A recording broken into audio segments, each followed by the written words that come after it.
Perfect. Look at that. Ready to rock and No roll. idea how we're going. Phone kind of blew up yesterday about the tailing, and I guess there are ways of, and different paints make different reactions. Most of the time I don't get tailing with the quick shot. It's fine, but when you get an extra bright base like this pink, it can get a bit more claggier and thicker. But also, I find this is an old trick even I reckon the old man had. He heated his paint up. There are two ways. I did try and cheat yesterday just to get it done by adding that hot water, which kind of makes it flow better. It's not thinning the paint, it's warming the paint. Because look, I've got the exact same paint in here now than I had yesterday, and it's been sitting in the van. It's been a cool night. So I've got tailing, but still the same thinness. So by heating it up, it allows it to flow better. Because here, the day before, it was 22 degrees. It sprayed beautifully, and then it dropped to about 11, 12 degrees yesterday. So it's 10 degrees less.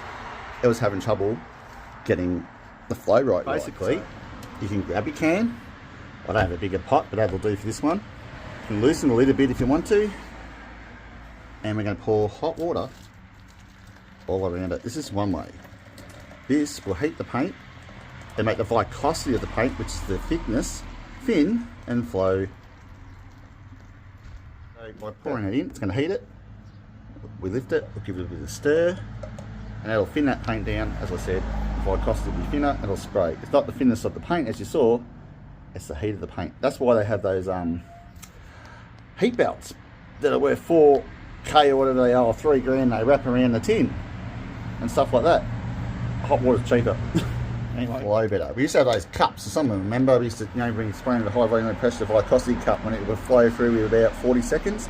Perfect consistency to spray. That's what we used to have to do, all that sort of stuff. Wasn't just chucking paint in and going away. We're pretty lucky now. These tips and stuff like that, they've come a long, long way. We're ready to rock and roll. We've warmed it up.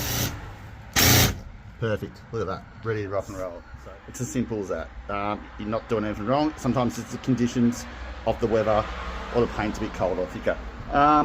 Basically the viscosity of it all, as I've been saying. So, and sometimes you do have to thin it a little bit. It is depending what brand. If you have a normal spray gun, you just crank it up. That'll get rid of tails most of the time. You might have to go a little bit extra higher if you're doing 310, which this is, to being 2,000, you might have to go to 2,600. Really crank it. You know what I mean? That'll get rid of it.